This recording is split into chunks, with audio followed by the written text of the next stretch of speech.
Les poupées de Gilgamesh, une version de Pierre-Marie Baude. Chapitre 1. Un roi indomptable. Gilgamesh était le plus beau de tous les enfants des hommes. Son père s'appelait Lugalbanda. Sa mère était la divine Ninsuna, une femme belle et fière qui avait le pouvoir magique de faire obéir les buffles sauvages. C'est pourquoi on la surnommait la bufflesse. Avec le lait dont elle nourrit son fils, elle lui transmit la force des buffles. Sans cette force, reçue de sa mère, aurait-il eu le courage de franchir les montagnes, de s'aventurer dans les régions que le soleil n'éclaire jamais, de franchir la mer immense? Oui, le roi Gilgamesh était bien né. Une puissance et une beauté inégalables. Voilà ce qu'il avait reçu dès sa naissance en héritage. Quand il commença à régner sur Uruk, les enclos, Gilgamesh ne connaissait pas les limites de sa force. Il aimait se promener fièrement dans les rues de la ville. Il était arrogant, insolent. « Je suis le roi, je fais le roi », affirmait-il d'un air dédaigneux. Qui aurait pu lui tenir tête? Son orgueil devint si démesuré qu'il se mit à faire régner la terreur sur sa ville. Toutes les femmes, toutes les filles du pays, pensait-il, étaient sa propriété. Dès qu'il sortait de son palais, on prévenait vite les jeunes filles pour qu'elles rentrent se cacher avec les femmes. Même les hommes l'évitaient car il se mettait vite en colère. Il avait une escorte pour le protéger, mais il se moquait bien de se mettre en danger. Il était tellement sûr de sa force, et il maniait si bien les armes. Il trouvait toujours un motif pour déclencher la bagarre. « Tu vas voir qui je suis », menaçait-il. Il passait à l'attaque et laissait à moitié mort le pauvre bougre qui avait eu le malheur de croiser son chemin. Puis, tranquillement, il continuait sa promenade. Les habitants d'Uruk se réunirent en secret. « Qu'allons-nous faire ?» se demandèrent-ils. « Le fils de Lugalbanda devient insupportable. Il harcèle nos femmes, il déshonore nos filles. Les plus forts d'entre nous se font rosser. Ne sommes-nous pas d'honnêtes citoyens de la ville? N'avons-nous donc pas droit au respect? » Le mieux, proposa l'un d'entre eux, est de nous plaindre au grand Dieu. Offrons-leur des petits plats bien appétissants, faisons monter vers eux la fumée des viandes bien grasses. Ils humeront le parfum, ils se réjouiront et finiront bien par écouter nos plaintes. On fit donc des offrandes et les grands dieux finirent par entendre la plainte des habitants. Ils allèrent trouver Anu, le dieu seigneur d'Uruk. « C'est bien toi qui as installé dans sa ville ce Gilgamesh de malheur? Sais-tu qu'il sème la terreur sur son passage? Les habitants ont construit un beau temple pour toi et pour ta dame Ishtar. Ne peux-tu rien faire pour eux ?» Ensuite, ils allèrent trouver la déesse Aruru, dont le métier était de créer les humains. « C'est bien toi qui as formé les hommes? Alors, obéis à Anu. Il va te demander de créer un homme plus terrible qu'un ouragan. Il affrontera Gilgamesh. Ainsi, les gens d'Uruk auront la paix. » Aruru entendit leurs conseils et répondit favorablement à la demande du dieu Anu. Après avoir trempé ses mains dans l'eau, elle prit un gros morceau d'argile et le déposa dans la steppe. Elle travailla l'argile pour façonner une créature. Les jambes, le torse, les bras, la tête sortirent de ses mains expertes. La créature d'argile se mit à vivre.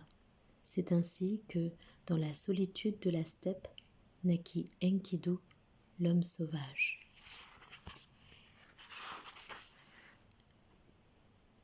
Enkidu avait le corps tout velu, des cheveux longs qui ondulaient comme les épis de blé sous la caresse du vent, et avec ça, robuste et massif comme le dieu de la guerre.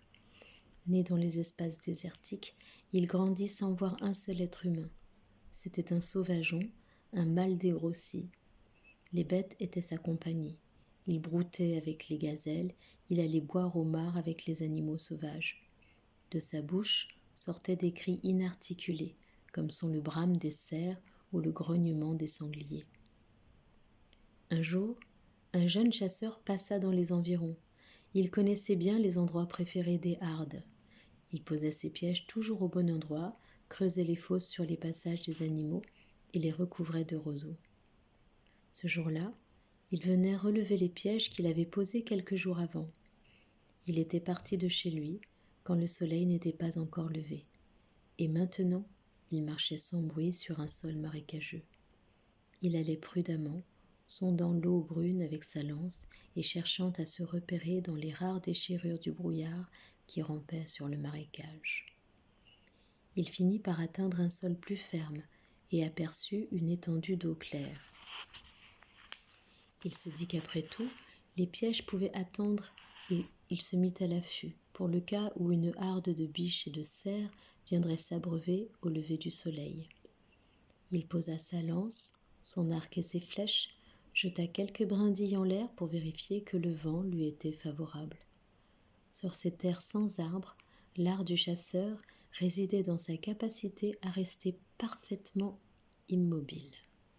Nul oiseau au regard perçant, nul berger déplaçant son troupeau ne devait repérer le chasseur ramassé sur lui-même, fondu dans le paysage comme une motte d'argile caressée par le vent. Le chasseur attendait en rêvant à la biche qui pouvait à tout instant apparaître au bord de l'eau. Il songeait à la façon de projeter sa lance pour qu'elle fende l'air et atteigne la bête au garrot. Alors, vif comme l'éclair, il se précipiterait pour lui trancher la gorge. Fatigué d'attendre, le chasseur s'assoupit.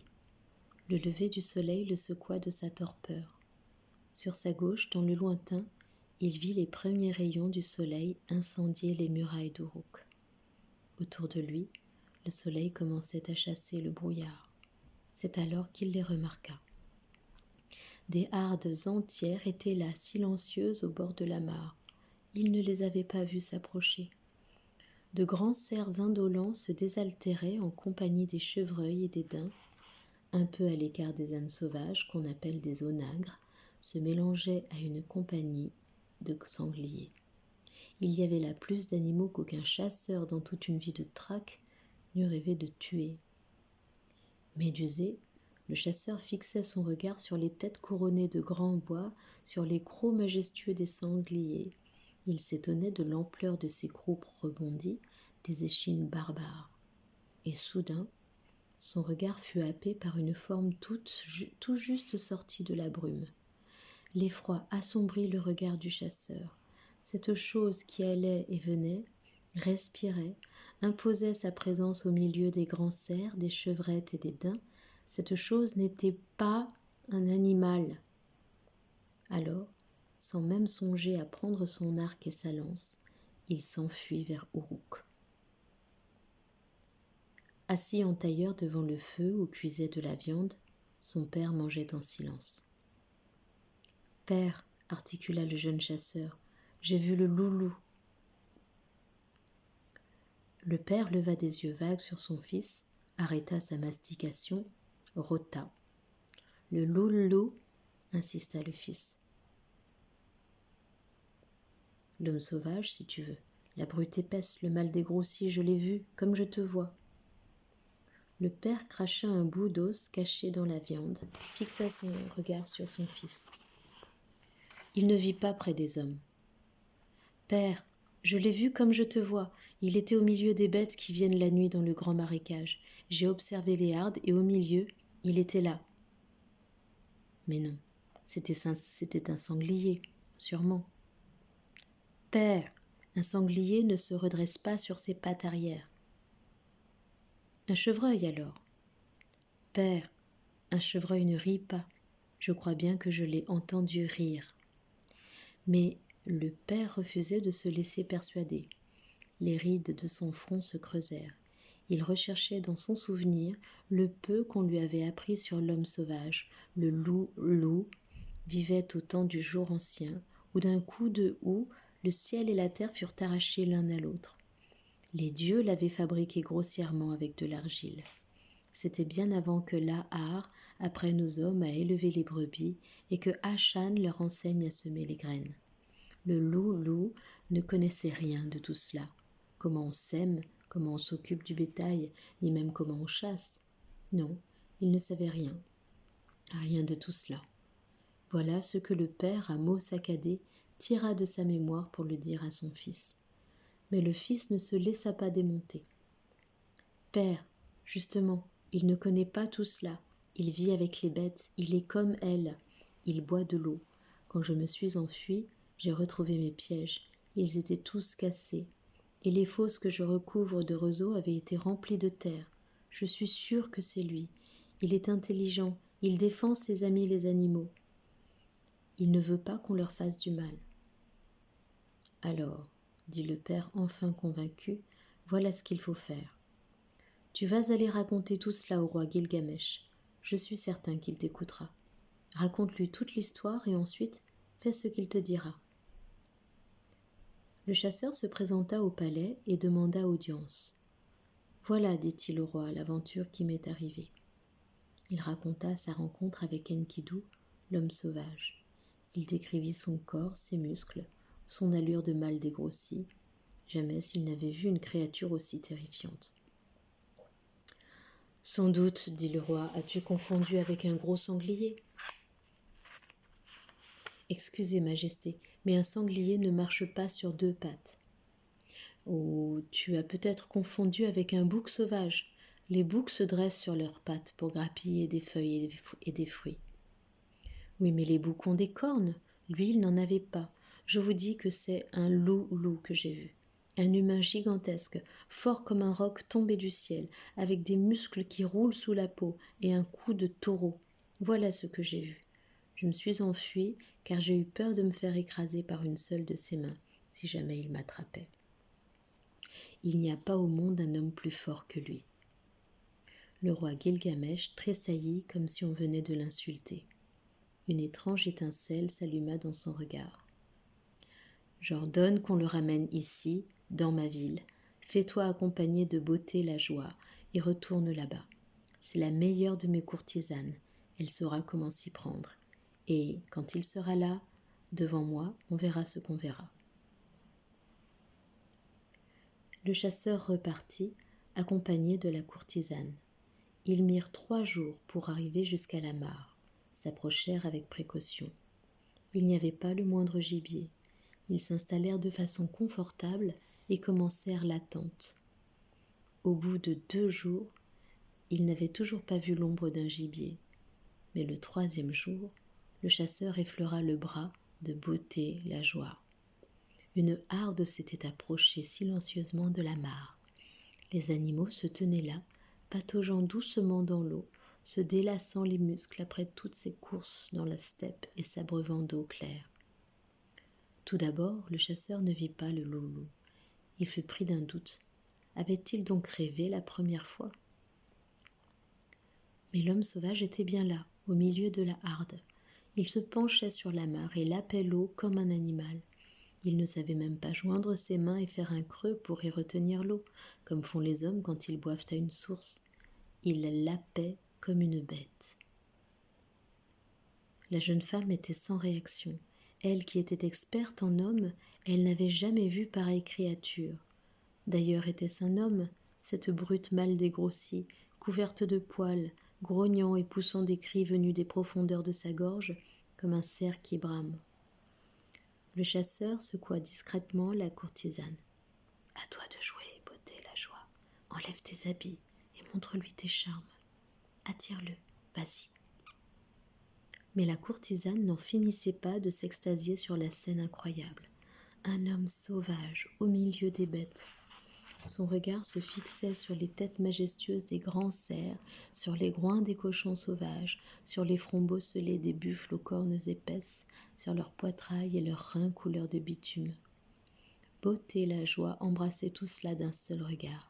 Les biches, les daims élégants créés par la course, les bufflesses aux yeux songeurs, les onagres à l'étrange peau zébrée, c'était comme si toute la société animale s'était donné rendez-vous au point d'eau.